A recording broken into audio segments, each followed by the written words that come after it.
Alright, so let's get into it.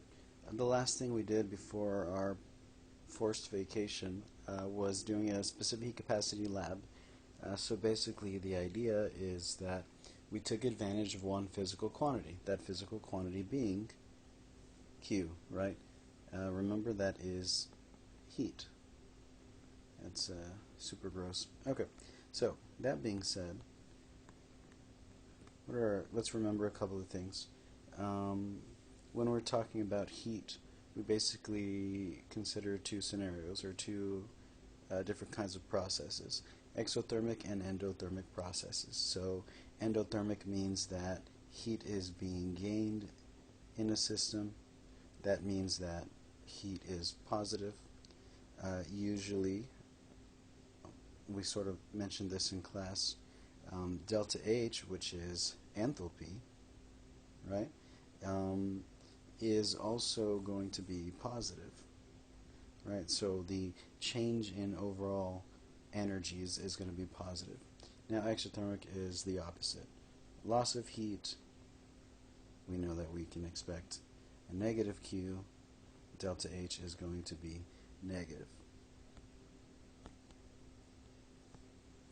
This will get more fun once we get the hang of it. Alright, so the other thing that I want to mention, which some people, it's kind of difficult for them to grasp, is what happens to the change in temperature of the system in an endothermic process or an exothermic process.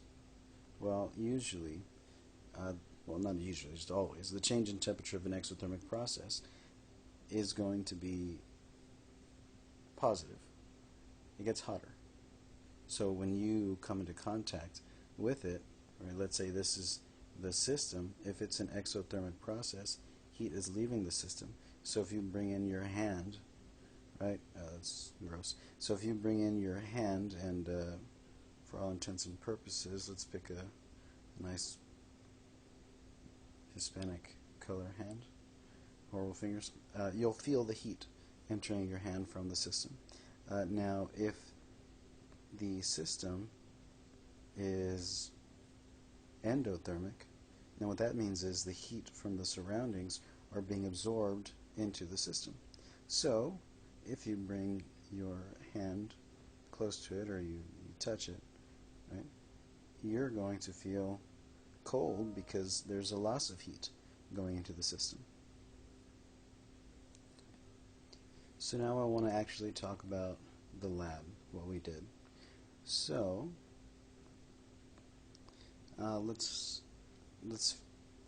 we'll start very simple. Okay, so on the hot plate, right, we had a beaker, and this beaker was filled with water, and it was boiling. That's the idea. Now, as this water was boiling, we had suspended a metal. Okay, now what was happening is that heat from the boiling water was going into the metal. Right, so you know that this is an example of an endothermic process because the metal is absorbing temperature. Alright, so we also in here had a thermometer, and we know that here the change in temperature, right,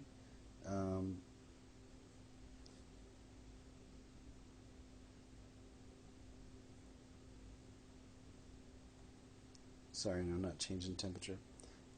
We know that the temperature, if we left the metal in there long enough, whatever the temperature was of the boiling water, we know that that's also equal to the temperature of the metal. Alright, then we had our calorimeter waiting for us. Now remember, our calorimeter was these two styrofoam cups nested together, and then we had another one sort of like that. In there we had our water, which we knew the temperature of. We took that metal and we placed it inside, and this metal was very hot because we had just taken it out of the We had just taken it out of the very hot beaker back there with the boiling water. Right? Now, we know that this temperature of the water was less than the temperature of the metal, so thanks to the law of thermodynamics, heat is going to be leaving the system and being picked up by the surrounding water. Now obviously a little bit of heat is going to make its way into the styrofoam cup, but not very much.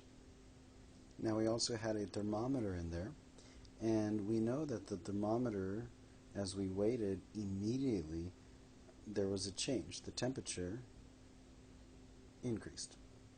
Right? The water was getting hotter because the water was picking up the heat from the metal. Which now takes us to our lab experiment. So, I don't have any sample data to work with.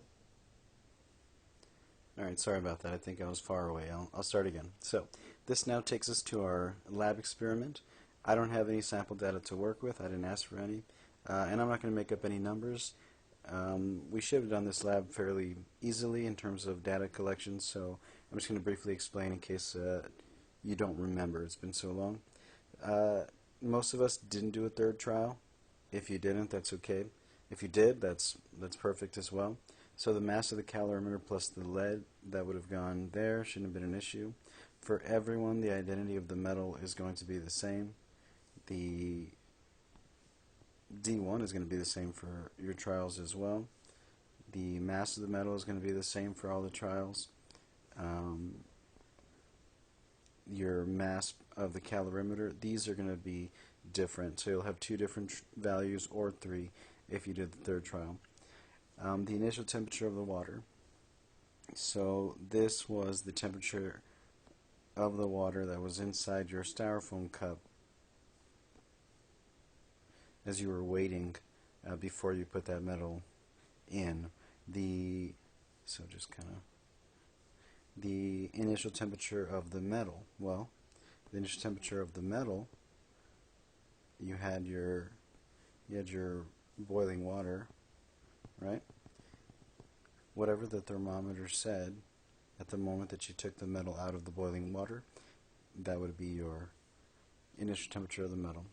Now for D7 and D8, the final temperature of the water, the final temperature of the metal. So when you started the trials, the time 0 was your initial temperature, right, which is also D5. So back here, D5, whatever that initial temperature of the water, that was the initial temperature, right, or the temperature of the water at time 0 once the, it's your styrofoam cup, once you put your metal in here, right, and it's cooling. I guess gray probably makes it more obvious. Once your metal is cooling inside of the water, right, as time is progressing, you're documenting the temperature, T1, T2, T3, just recording the temperatures. Your final temperature is not the last reading necessarily. It is whichever temperature is the highest, right? So generally, if you went from, say, 24.5, 25.1, 25.2, and then 0.2, and then 0.2, and then say it went back down to 0.1, you would not record the drop, the decrease in temperature, or the lower temperature as your final. It would be whatever the highest temperature was, which in this fake data is 25.2. So now if you look over here, whatever the final temperature of the water is, that is also going to be the final temperature of the metal. So D7 and D8 will be the same. So now you can actually start doing some calculations. So if we look here, I would like everyone to calculate these values here for your trials. C1, the mass of water, right? D4 minus D1. So D4 is the mass of the calorimeter plus the water. D1 is the mass of the empty calorimeter, or basically no water. So that should be easy to understand. The change in temperature of the water, the change in temperature of the metal. So for the water, it's D7 minus D5. So if you look at your data table, D7, the final temperature, minus the initial temperature, and the same thing for the metal. Now one of the things that you'll notice is that one of them is going to be negative. and that's okay. Alright, so now I want you to think about this. The whole point of the lab is to calculate or determine the specific heat capacity of your metal. Well, in order to calculate the specific heat capacity of your metal, you need to know the heat that was absorbed by the metal divided by the product of its mass and a change in temperature. The problem is it's very, very hard to find that heat. And if we have an equation with two unknowns, we can't solve for it. However, we changed the scenario, right? What we ended up doing is taking that metal and putting it in water. So when we place that metal in water, that metal, all that heat that was gained by the metal left, went into the water. So we kind of, take advantage of the law of thermodynamics here. We know that whatever heat that the metal loses, well, that's equal to the amount of heat that the water gains. Now remember, one of these Q values is going to be negative because that's just representing the direction in which the energy is going. So in this case, it literally does not matter what side you put the negative sign on. That's just so that the value of Q comes out. That's just so that the sign of the number. That's just so the number comes out right. Just forget what I'm saying. I'm just mumbling at this point. All right. So in this case, we know that whatever heat the water gains, it's from the metal. So we know that heat of the water is equal to the specific heat capacity of the water divided by the mass of the water times the change in temperature of the water. We know the specific heat capacity of water. It's 4.184 joules per gram degree Celsius. You know you should have calculated your change in temperature. You should have calculated the mass. So you can find the amount of heat that the water gained. And that work goes here. This is where you show your work, right? Q is equal to the mass of the water times its specific heat capacity times its change in temperature, which are given to you. Now that answer will be written here, and again, the heat that the water gained is the heat that the metal lost. So you'll also write that here, but the only difference is you'll have a negative sign in front of it. And so now, if we clear that, if we go back to the heat of the metal, well, we know that that's equal to the mass of the metal times the specific heat capacity of the metal times the change in temperature of the metal. We now know, or you'll have now known, the heat of the metal, its mass, and the change in temperature. So you can actually solve for specific heat capacity, right, by taking Q, dividing by the product of M times delta T. And that work goes here. And then your final answer will go here. Now I apologize.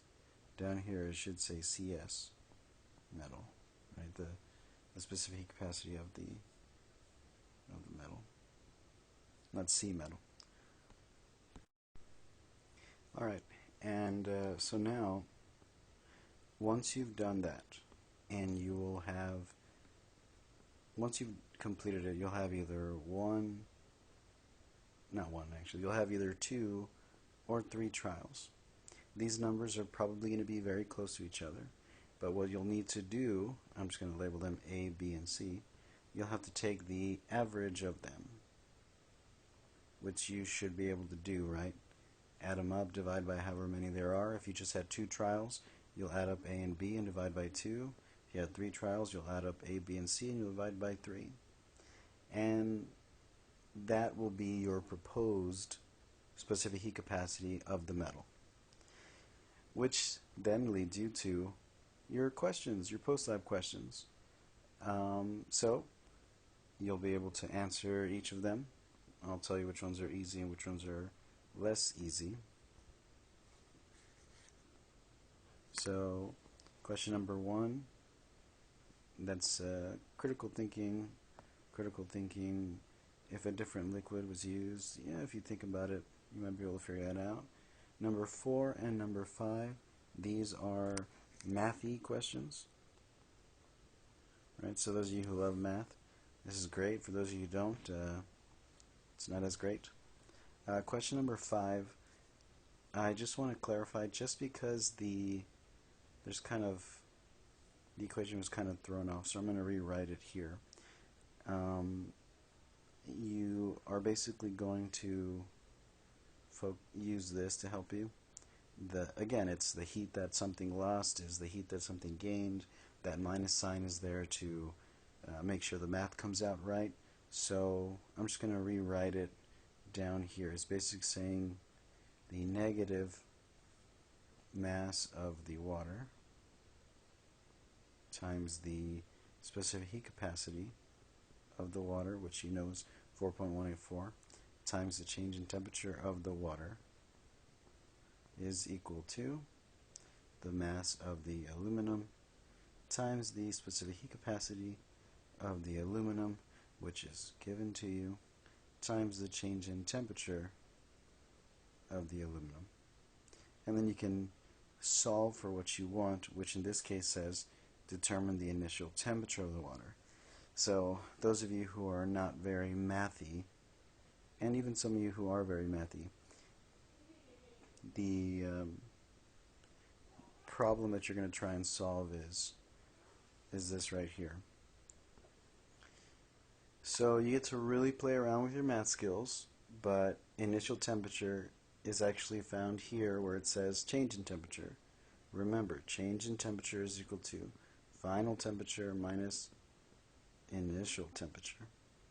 So if you want to find this, you're going to have to plug this in for delta T, plug in all the values, and solve for Ti. So it could be a lot of work, could be a lot of stress. If you don't want to stress about it too much, if you don't get this question right, you just lose like 2 points out of the whole like 60, 70 point lab. So you value your time. After that, you can do your conclusions. In your conclusions, you do have to, let me make space here. No, I needed that, right? Alright, so for conclusions, you're going to give me 3 paragraphs, short paragraphs, very brief. The first one, right, very important, your claim, evidence, reasoning. Your claim is going to be whatever the specific heat capacity of the lead is. Your evidence, obviously, is going to be the experimental evidence that you determined. Your reasoning is going to be your connection to, the concepts. The second thing is you're going to give me your sources of error. And you also have to tell me the percent error. So, spoiler alert, your metal is lead. So, the specific heat capacity that you should have gotten should be 0.1256, and I know it's written over here, but I'll write it, joules per gram degree Celsius. Right? And whatever you get, which hopefully is a close number. If it's not, that's okay. If you get something like real off, that's okay, because I decided that we are going to skip something. I'd much rather be there with you really going into how we calculate the heat capacity of the calorimeter, which does absorb some of the heat. There's a little bit of error. So more than likely a lot of us are going to have a lot of error. That's okay. I care more that you go through the process correctly of calculating the specific heat capacity of the metal, and not worrying so much about the error. Just know that there is error from that calorimeter. And then your third paragraph is going to be just your final thoughts on the experiment, more than I really liked it.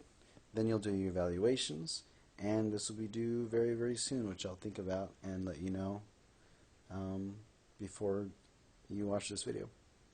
Alright, enjoy.